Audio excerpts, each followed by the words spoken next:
Mario Granada. You guys may notice a little bit of motif change. It is Halloween, so we've got the whatever. Oh, it's over here. Sorry, it's over here. I don't do this well. Got whatever the hell this is. Mario's got some thing over there with a I got a rose skeleton pointing at the merch because this is what you guys need to buy, the merch. The skeleton's nice. pointing at it. And let's not forget our Patreon members. If you've been with us longer than 3 months on Patreon, we will send you one of those shirts. But our Patreon members, you're not giving us your address. Make sure you just message us on the side with your address. We'll send you one of the shirts.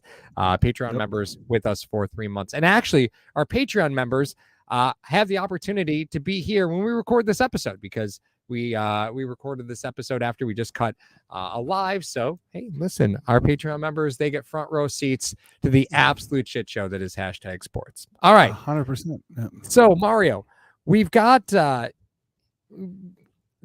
Bills have a long history, right? And the recent history has kind of made you forget about the old history, right? Oh, no. It influences every move I have. Oh, it does. Because I do not want 17 years of futility again. So when people want to say, oh, trade for this guy so you can win this year. Well, do you guys want to be the Eagles where they won and then they were just dog shit the whole time? You can't say that the Eagles are undefeated right now. No, they're undefeated right now, but like they won the Super Bowl, and then for like 5 years they were just dog water. They were literally dog water. Yeah. And it took them a while to get back. You looked at the Jacksonville Jaguars. They go to the AFC Championship game, and then they were just crap. Yeah. Like when you make moves like that, this, that, and the third, you have a tendency to go back to what you were. However, this is not that episode. This episode is what players could we have taken off of the drought that could now be a member of the 53 and take somebody's place, I guess, on this Buffalo Bills squad. I mean, we did an episode like this before where we talked about the best members of the 53. You got to go back in the vault to try to find this. That was an old one. It was probably 3 years ago now at this point. But that being said, Paul, there are a list, 17 years worth of players that we can go through and try to say, listen, drop your names in the chat, obviously, of who you think could play on this Buffalo Bills squad from the drought. Obviously, it's not 1-to-1. This is just our opinions. If you don't like them, there are plenty of other channels out there. I'm just saying, we get people that come to our channel and go, "Why would you even say that?" Well, it's my channel, so.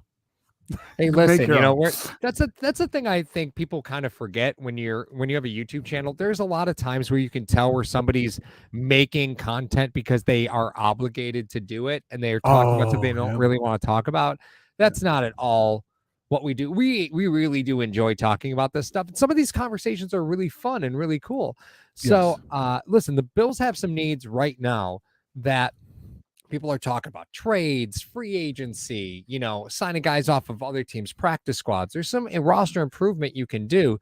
So let's take the best of what we know and say, would they be as impactful on the Bills now as maybe they were then, right? Because there's a lot of history here. There's an awful lot of history. So I think we can safely say quarterback is one of the positions that we could just bypass that at this point, right? Like we don't need to worry about quarterback. Defensive end, probably not either, right? You're probably just like walk right past those. Are you though? I mean, would you want Mario Williams over Groot? No, you wouldn't. Nope. It's close though, right? Do you think it's close? Yeah. Yeah, I think it's okay. Yeah. I think it's closer than a lot of people would let on. But if there was one, I mean, putting him across from Von Miller. Jesus Christ! I want to see, like, if you were to put Darius and Phillips in the middle, who's running anywhere on that front? They're going to take up 4 people. Well, and I think that's something that kind of surprised me when Phillips came back, right? Was he's a pass rush defensive tackle, right? And that's what Darius was. Darius was also a pass rush defensive tackle. For somebody his size, that's really what he's effective at, right? Yeah. And boy, nobody can run on the Bills, man. You just can't run on them. It's tough. It is really tough. And that them. was their Achilles heel for the longest time too. So, Yeah. all right, we want to start defense or offense first. I know we kind of talked. Let's start with offense. offense. Yeah, right, let's go guns a blazing.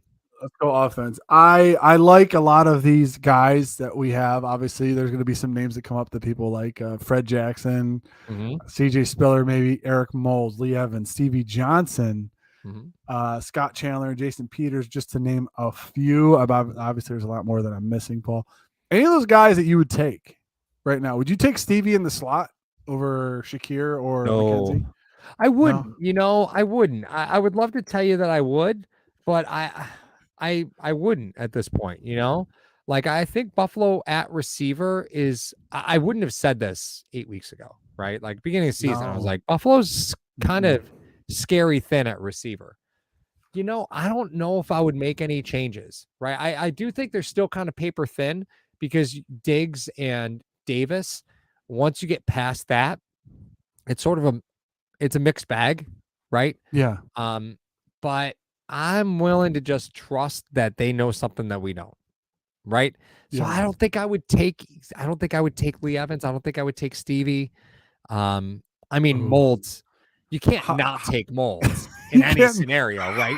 So I would twist my arm. I guess I'd add Eric Molds.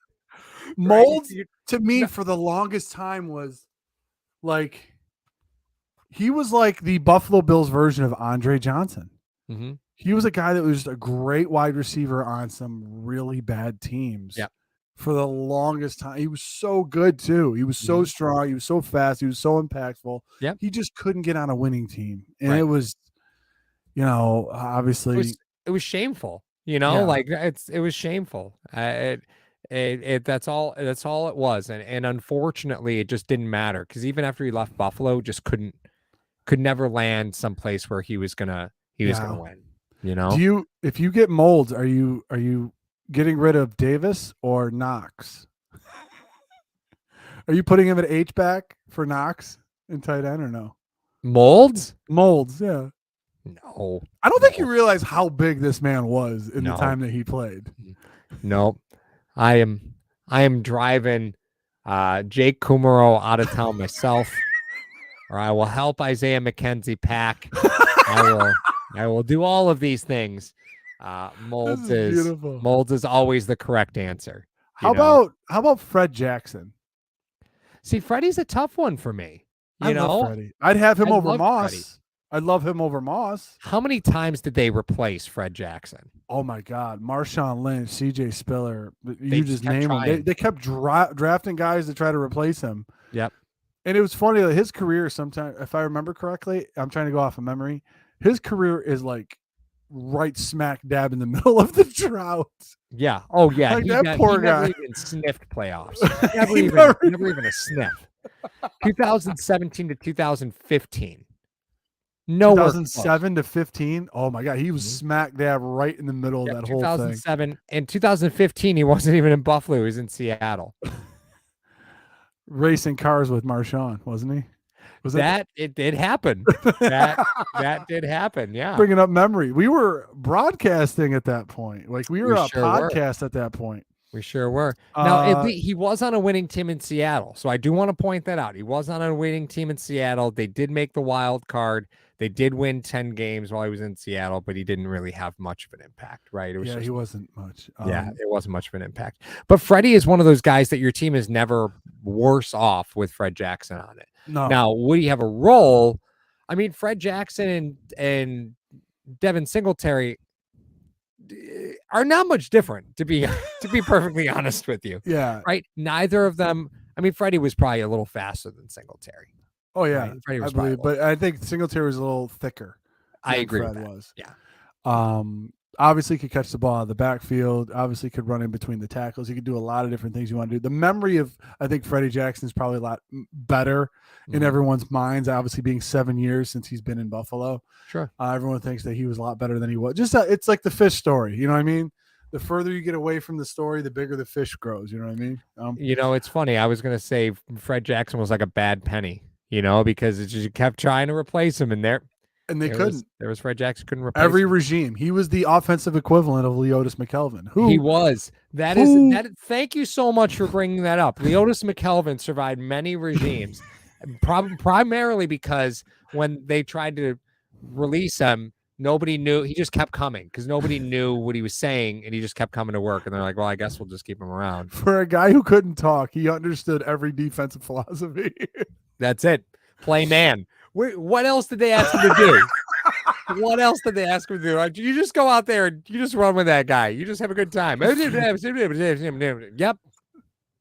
I don't know what he said. All right, before we get to the defense officially, because we will start with Calvin, because I think that he may have a spot on this team. I know we talked a little bit before. Mm-hmm. Jason Peters. Yeah. Still Where would you put him at right tackle or left? Jason Peters is like 400 pounds at this point, and he's 40 years old. Jason Peters is the offensive line. I didn't say you had to get him now. It doesn't matter. Said in his prime. His prime. I remember when Buffalo, he was 26, and we're like, oh man, Peters is banged up. I don't know how much more he's got left in the tank. Dude, that was 2009 he left. 2009. Are you kidding me? No, he played still playing. He's in 2008, 2009. He went to Philly and he was there for like a decade. He was in Philly for a decade. Wow. Yeah. He left. His last season in Philly was 2020. Oh my God. We thought he was done. Well, he was always injured. It's like, wow, Peters is missing more. Oh, Peters is missing training camp. Surprise, surprise. It's funny. Yeah. And then we get Cordy Glenn and we think, oh, we're good. Well, actually, so let's back this up, right? Without Jason Peters leaving, Cordy Glenn doesn't replace Peters. Without Cordy Glenn, here we go. You don't have the picks to do what? Trade up to get Josh Allen. Ipso facto, Jason Peters is one of the best Bills of all time. You're like that guy that does the meme for the Buffalo Bills winning the last game of the year in 1970 something. And therefore, they lost the last game of the year. And therefore they drafted OJ, which then led to him moving to California, which then led to the whole thing that happened in 1992. And, like Kim Kardashian now exists because of OJ Simpson and the Buffalo Bills. Mm-hmm. Like, it doesn't even make any sense. The stupid butterfly effect. I'll find that meme and put it up somewhere. So in the comments section, if there's a bill during the drought on offense that we didn't talk about, I mean, of course, I don't think Eric Wood really counts, right? Because he broke it, right? He was here when it was broken. Yeah, right. I mean, yeah. That's why Kyle Williams is a guy you can't. Right. Yeah, I don't think that counts. I mean, all of his good years were in the drought. Oh, I agree, but I don't think those players count. If you were here, if you're here, you're here. That's it. Yeah, it doesn't count. I agree. If there's anybody on the offense that we didn't mention, put him in the comments section. Paul responds to all comments, so I'll see it eventually. I've been banned from the comment section. I'm not allowed to be in there anymore. It's just, it was a good thing that we moved the mini fridge away from your desk that you stream from, because I could tell when the mini fridge was open and you were in the comment section. Who said I didn't move it back, Paul? All right, we go into defense, or we're gonna leave it on a cliffhanger for everybody? No, I think we could go on to defense. We can go on defense. All right, defense. Like I said, I mentioned Leotis McKelvin, who, guys, we were joking around, but it was actually serious. He survived like 3 or 4 regime changes, and that does not happen. He was a guy that I begged and pleaded to put in the slot. And who I would. Yeah. I love Teron Johnson. Don't get me wrong. However, as far as a coverage guy, Leotis in the slot is, I think, a far better coverage slot corner than Teron Johnson. However, Teron Johnson is a better open field tackler than Leotis is. Yeah, so just to go through it, right? Just to go through it. Leotis was drafted under Dick Duran, stayed through Chan Gailey, stayed through Doug Marrone, was here for Rex Ryan, right? How? You had to negotiate with one of those guys for a new contract, right? Or did you just go up to Ralph and be like, "Hey, can I stay here?"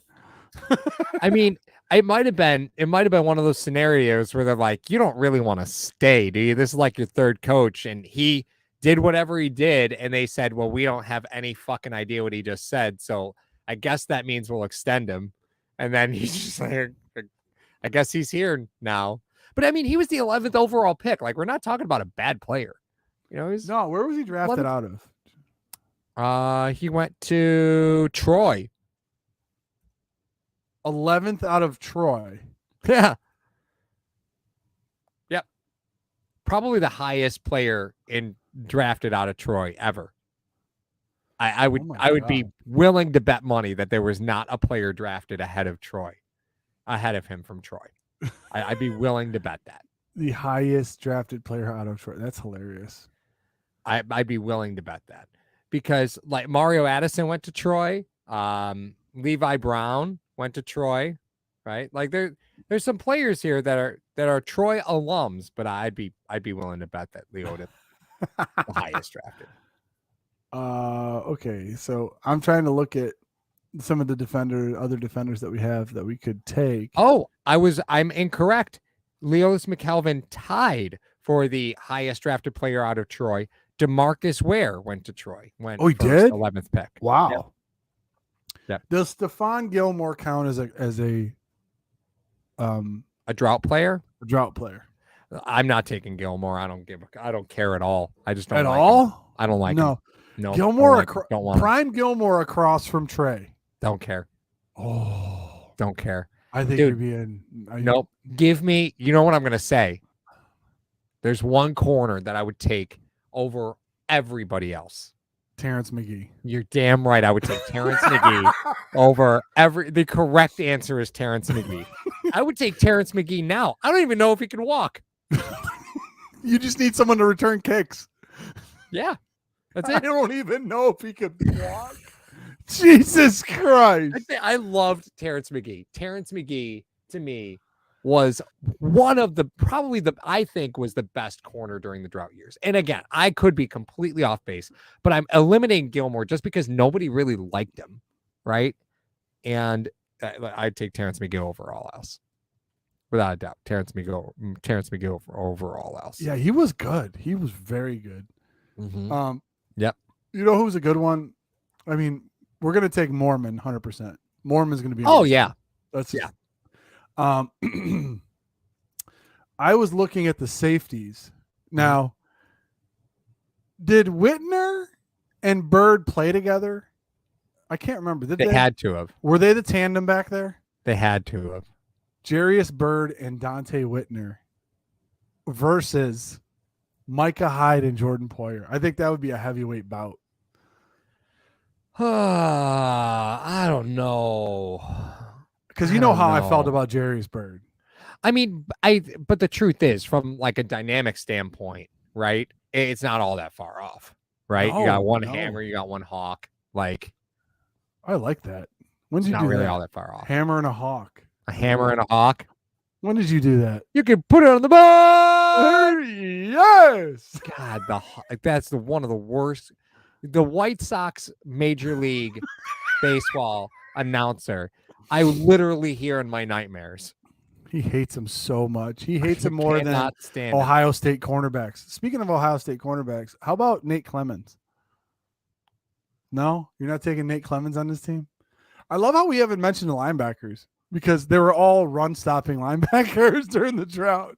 You had Takeo Spikes. Yep. London Fletcher. I'd take London Fletcher. I'd take London Fletcher in a heartbeat. Right now on this team? Ooh. Yeah. Yeah.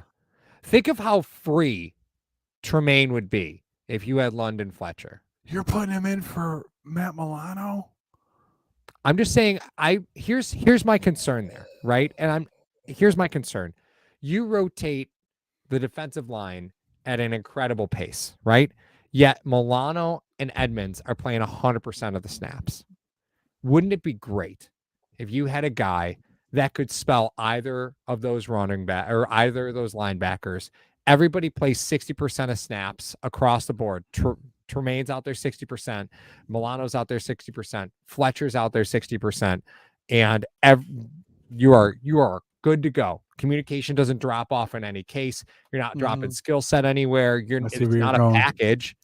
In a heartbeat. You never have three linebackers on the field at once because that's not what this team does. But I'd take London Fletcher in a heartbeat. That'd be great to put him out there. Who would you put him out there with? With Fletcher? You mean London Fletcher? Who would I put him out there with? Would you bring back Spikes or Calvin Shepard? I put him with Nigel Bradham, so maybe he'd know where the fuck to go all the time. How about that? Nigel Bradham, the king of I don't know what the cutback lane is. Yeah, it was so great. I love how mad you used to get. Paul used to send me text messages when we were broadcasting. He'd be like, "Hey, guess who missed the freaking cutback again?" Yeah, Nigel Bradham. I was so mad watching Nigel Bradham play football because he was so fast.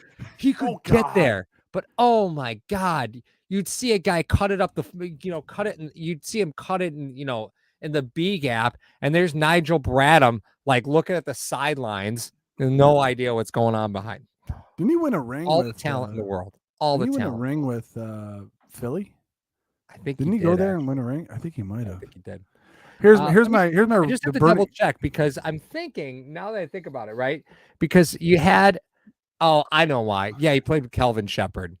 Answered my own question. We're good to go. I was thinking of when London Fletcher left because Nigel Bradham came in 2012. I was like, did London Fletcher leave in 2010? He left early, and then he played like 15 more years for Washington. That's the way it went. My real burning question for you, Paul, is this: do you have a role for Ashton Yabuti on this team? I'll see myself out. Listen, Mario, let's just call it the way that it is. You had a Coy Wire jersey. Don't tell me you didn't. I did not. I did not. You absolutely. I did not. If you had the spare $18 and we're in Walmart at the clearance section, you 100% would have bought a Coy Wire jersey. I wouldn't have bought a Coy Wire jersey because I didn't think enough of his game to get a Coy Wire. I would have got a Co Simpson jersey, 100%. Not Coy Wire. Give me a Pearson Prelude jersey, please.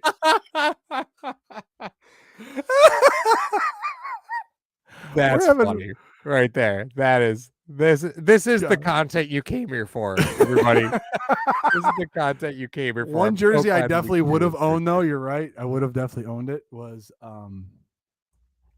the mayor, George Wilson. I would have owned a George Wilson jersey if I had the chance. Yeah. George Wilson, great story, converted wide receiver, right? Buffalo buys right into that story. Yeah, I understand that. I understand that. It's so great. Some of these names are amazing on here. I can't believe it. So well, let's back up real quick. So we talked about linebackers for a minute, right? I think as a team, right, you're probably just eliminating.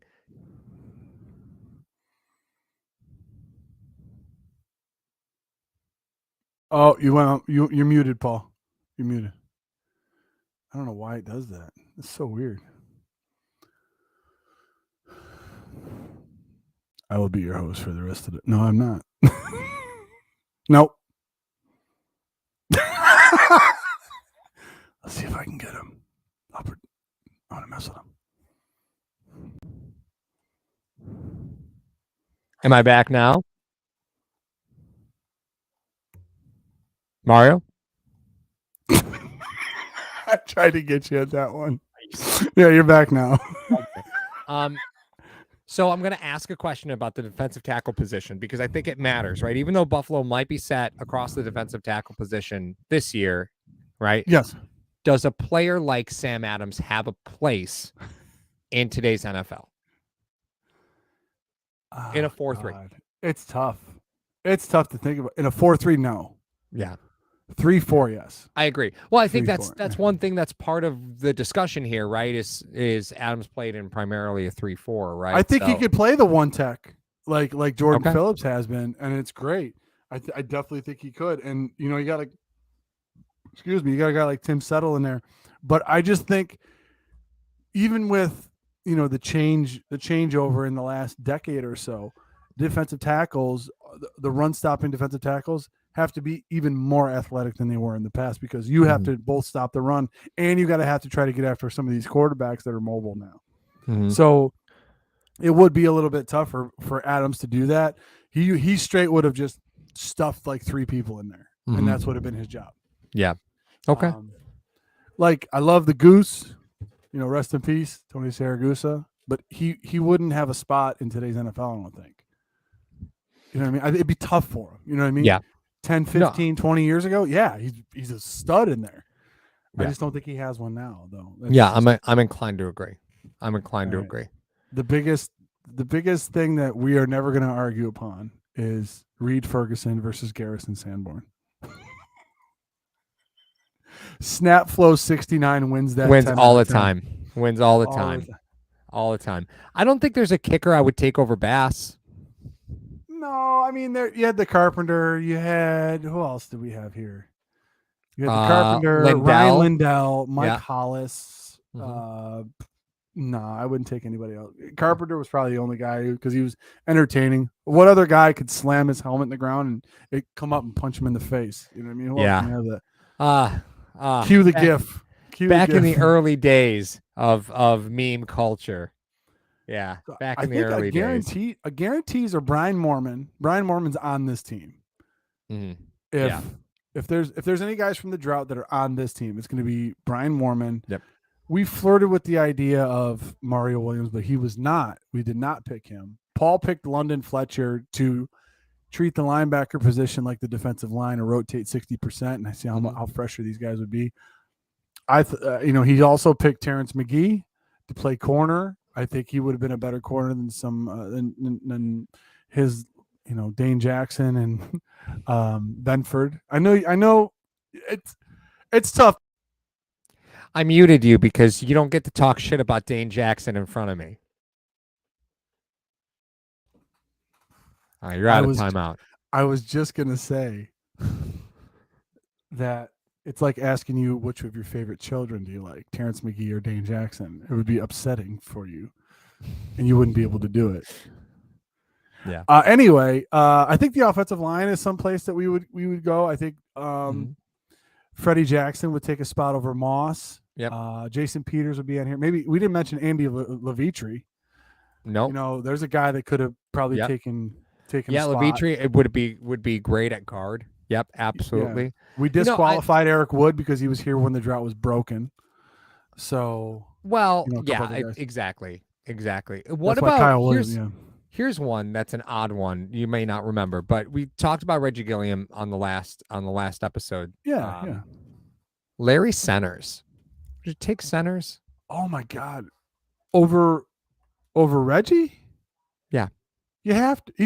He's the fullback with the most receptions in the history of the game. I think you would take him. Yeah. Yeah. That's crazy, though. I forgot he was in here. Sam Gash was here, too. Sam Gash is probably close. Sam Gash. Sam Gash. Just bring up Sam Gash. I sure did. Yeah, Sam Gash. I don't feel Sam Gash was 30 when he was here. So, let's just be careful where we tread with this one. But Larry Centers was one hell of a player. But again, I don't know if you're asking Centers to do the same thing they do with Gilliam, although I think they were probably pretty close in size, to be honest with you. Yeah. Would you take Willis McGahee? No. Really? I loved McGahee when they drafted him, but he just wasn't the same player after that knee injury. Technology is a wonderful thing today, right? Yeah. But back then it just wasn't the same. He was still kind of a beast, though. That burst that he had in college he just never got that back. It was scary. Oh, I watched that game. I was in on a basketball trip for college watching that game. I was like, his knee's shredded. He's never playing again.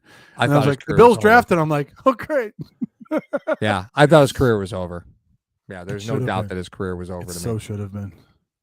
Well, all right. So I mean, how good is this team? Obviously, that we're only going to take 3 or 4 guys from the Drought, which makes sense. I mean, that's what you want, right? I mean, maybe there's more. Maybe there's more. The comment section will tell us, right? Yeah. I'm interested to see the comment section myself. I won't be in there, but I'll look at it. I mean, that's what I got to do.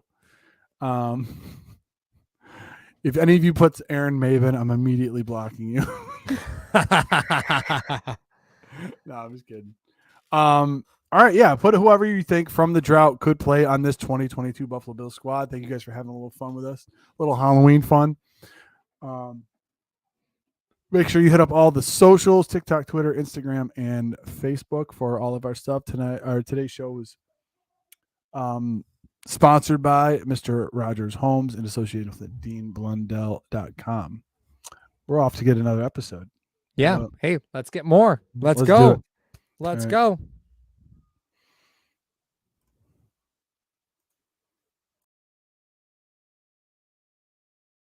Hello, fellow Bills fans. Sean Rogers, Realtor and lead of the Mr. Rogers Homes team. Did you know that real estate is one of the best ways to build wealth, and right now is one of the best times to own an investment property in Arizona? Please reach out to me. I'd be more than happy to answer any of your questions so we can take the next step to your financial freedom here in the Valley of the Sun, utilizing real estate. As always, God bless America.